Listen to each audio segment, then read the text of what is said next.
Welcome everyone to History Gone Wilder, part of Half History Will Travel. I am your host, the Wilder Historian, and this animated battle map focuses on the Union capture of Orchard Knob and Lookout Mountain in the battles for the vital railroad city of Chattanooga. After the failure to dislodge Joseph Hooker's Union troops from Lookout Valley, Confederate General James Longstreet brought his troops to Lookout Mountain and the valley between that eminence and Missionary Ridge. The bitter rivalry between Longstreet and Army of Tennessee commander Braxton Bragg worsened, and Bragg hoped to get rid of Longstreet by dispatching him toward Knoxville to deal with Union General Ambrose Burnside, who had captured that city in early September. Bragg made the decision and Longstreet left with two of his divisions for Knoxville in early November. By mid-November, another obstacle for the Confederate Army arrived in Chattanooga, Union Major General William Tecumseh Sherman. Ulysses S. Grant welcomed Sherman into his headquarters, and Grant, Sherman, and commander of the Army of the Cumberland, George Thomas, discussed the upcoming plans for dislodging the Confederates from their positions on Lookout Mountain and Missionary Ridge. Union General Oliver Otis Howard was in the room as well with the three men and wrote, "I had the opportunity of hearing the proposed campaign discussed as never before. Sherman spoke quickly but evinced much previous knowledge and thought. Grant said that Sherman was accustomed to bone his campaigns, i.e. study them hard from morning till night. General Thomas furnished them with the ammunition of knowledge, positive and abundant, of the surrounding regions of East Tennessee and northern Georgia. General Grant appeared to listen with pleasant interest, and now and then made a pointed remark. Thomas was like the solid judge, confident and fixed in his knowledge of law, Sherman like the brilliant advocate, and Grant rendering his verdicts like an intelligent jury. Sherman was bringing with him the Army of the Tennessee, the trusted army of Ulysses S. Grant that allowed him to capture Vicksburg. When the whole army would arrive, parts or all of three Union armies would be arrayed against the lone Confederate Army of Tennessee.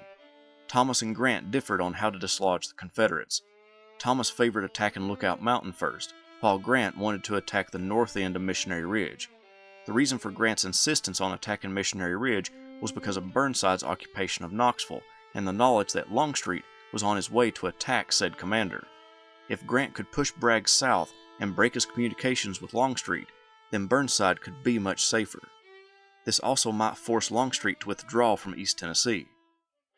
On the Confederate side, Longstreet asked Bragg for more troops to deal with Burnside, and Bragg relented. He would send two divisions to assist Longstreet, one under Patrick Cleburne and the other under Bushrod Johnson. Bragg indeed saw Sherman's troops crossing Moccasin Point and disappear into the hills north of the city, but he misjudged their objective. He thought that Grant was sending Sherman to attack Longstreet, not attack his own force at Missionary Ridge. This miscalculation further weakened Bragg's force as Cleburne and Johnson pulled back toward Chickamauga Station to begin boarding trains for Knoxville.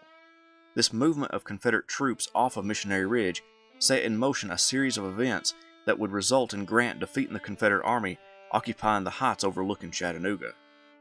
When Patrick Cleburne's troops evacuated their entrenchments on Missionary Ridge, Union officers in Thomas Wood's division watched them leave their post. Grant became flooded with reports that the Confederates were leaving. Rebel deserters who sought shelter in the Union lines also brought news of a withdrawal. Grant was unconvinced but deeply interested if that was the case. He ordered Wood to conduct a reconnaissance mission in his front. 4 Union divisions formed up to perform this mission, around 14,000 men. Wood placed Brigadier General August Willock on the left, Hazen on his right, and put Samuel Beatty's brigade in reserve. To Wood's right, Philip Sheridan's division arrayed his brigades with George Wagner's brigade on the left, Charles Harker's brigade on the right, and Francis Sherman's brigade in reserve.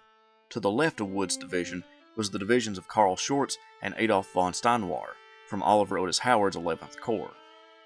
Wood's objective was the hill to his front known as Orchard Knob. 2 of Arthur Manigault's Confederate regiments picketed Orchard Knob and the area to its south.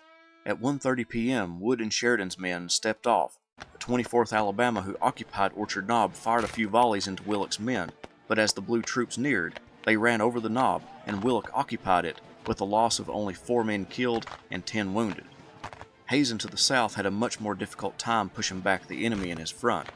The 28th Alabama decided to stay and fight it out. What resulted was a quick but bloody engagement. Hazen's 93rd Ohio lost 12 killed and 45 wounded. The 41st Ohio lost 60 men total before they took the position. Sheridan encountered little resistance in his front, and took the position fairly easily. Wood sent word to Thomas that he had captured Orchard Knob and asked for further orders. Thomas wouldn't order them back because they had gained significant ground and felt that having them fall back after such an accomplishment would be bad for morale, so he ordered him to dig in. Wood then placed Samuel Beatty's brigade to the left of Willock to secure Orchard Knob for the Union. At 3:30 p.m., Thomas ordered Howard's troops forward, but neither division pushed the enemy in their front. Their advance ground to a halt when they encountered the Confederate pickets.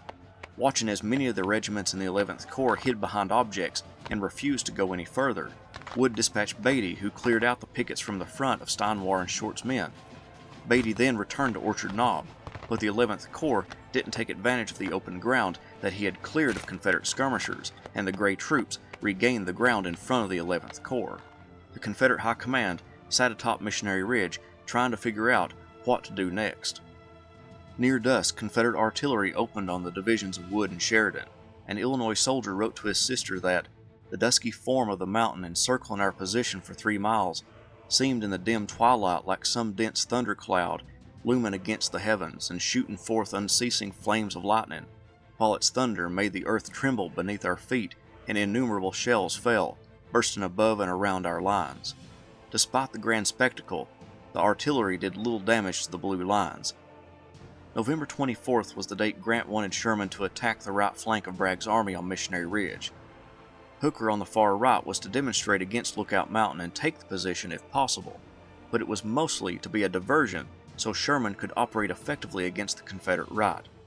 Pontoons and bridging material, as well as a steamboat, would transport Sherman's troops across the Tennessee River. All of his troops were expected to cross by 7 a.m. However, delays resulted in Sherman's troops not getting across until afternoon. Meanwhile, Bragg did little to improve his lines atop the ridge or Lookout Mountain. Claiborne's division was recalled from Chickamauga Station and remained behind Missionary Ridge awaiting orders. While Sherman transported his troops across the river, Hooker prepared his men to demonstrate against Lookout Mountain. The word demonstrate was used by Grant, but Hooker planned to seize the mountain to win glory for himself. General Geary and his division, supported by Whitaker's brigade, arrayed themselves on the side of Lookout Mountain. Standing in their way was the brigades of Walthall and Moore from Cheatham's division. From the base of Lookout Mountain, Hooker dispatched Gross's brigade to the junction of a road that ran in front of the mountain and the railroad. Walthall's Mississippians occupied that location with a skirmish line, which held off Gross's men. When Walthall sent the 34th Mississippi to support the brigade's skirmishers, Hooker called off Gross's attack. He then ordered Wood's brigade of Osterhaus's division to shift to the right and for Gross to take the rest of his brigade to the right and act as support for Wood's. As Geary's men swung around Lookout Mountain, they came into contact with Walthall's front line of Mississippians. The first line of defense was no match for the overwhelming numbers of the Federals attacking their front, and they quickly left their position headed for the rear. But as Geary's men kept marching, some of them with fixed bayonets, they hit Walthall's second line. The blue troops were encouraged by the ease of the first line breaking that they thought this one would do likewise. The Union brigades were thrown back in their first attempt to take the area around the Craven's house. However, Cobham's regiments on the right was able to flank the 27th Mississippi. The commander of the 24th Mississippi was told by Walthall to hold the line until hell froze over, and he took that order seriously, holding his line together despite the rapid advance and overwhelming numbers of the Federals. When the situation appeared too dire for his men to stay, he stated the ice was 5 feet over hell and his men fell back in great disorder. While Walthall battled with Geary's division, Moore and his brigade wondered whether he should enter the fight or not. The acting division commander, known as Mudwall Jackson for his lackluster performances, was non-committal. With the firing growing louder in his front, Moore moved his men toward the Craven's house and delivered a volley. The Union troops were somewhat protected by a stone wall and some other features, but their exhaustion and Confederate bullets convinced them to fall back in response to this group of Southern reinforcements. However, Geary's front line was receiving support as well. Whitaker, inebriated as usual during battle, was coming up behind the front line. Because their commander was drunk, the regimental commanders took matters into their own hands. The 40th Ohio moved forward to engage Moore's men. Other regiments followed behind them, despite Whitaker wanting them to stop. However, Moore's men were holding on to their position. One soldier of the 37th Alabama remembered Lieutenant Thomas Carlyle's calm demeanor during the fight. Lieutenant Carlisle was rushing here and there among the men, with sword in right hand and pipe in the left. For a moment he would stop, take a pull or two at his pipe, then renew it, and shout at his men to stand firm. A little later, when the pipe had been exhausted, we saw him deliberately dust out the ashes and replace the pipe in his pocket and again rally the men, all the time just as cool and apparently unconcerned as if out for a picnic frolic when men were falling about him. Whitaker at this point was able to act in a positive way when he sent his supporting regiments to the far right flank of his front line. There they hit Moore's men in the flank. Taking heavy casualties from the enfilading fire, the men from Alabama fell back in great haste, securing the ledge of Lookout Mountain for the Union. It was now after 2 p.m., and Hooker's men didn't move any further. The thick fog that characterized the fight all day had amazingly grown thicker, and to push forward may result in discovery of entrenched Confederates. As the fighting died down on Lookout Mountain, Sherman and his forces were attacking the north end of Missionary Ridge. The normally aggressive Sherman became cautious as he finally ordered 3 of his divisions forward against the northernmost point of Missionary Ridge. Confederate Corps Commander William Hardee saw the movement and immediately sent word for Cleburne to come up. It would be a race for the heights, but Cleburne would get there first and began deploying his troops. Sherman moved his men up the heights, but the waning daylight and the fact that he misunderstood the topography forced Sherman to halt his advance, and the blue troops began to dig in. The next day would bring another battle as Union forces sought to rid themselves of the Army of Tennessee watching them from the heights around Chattanooga.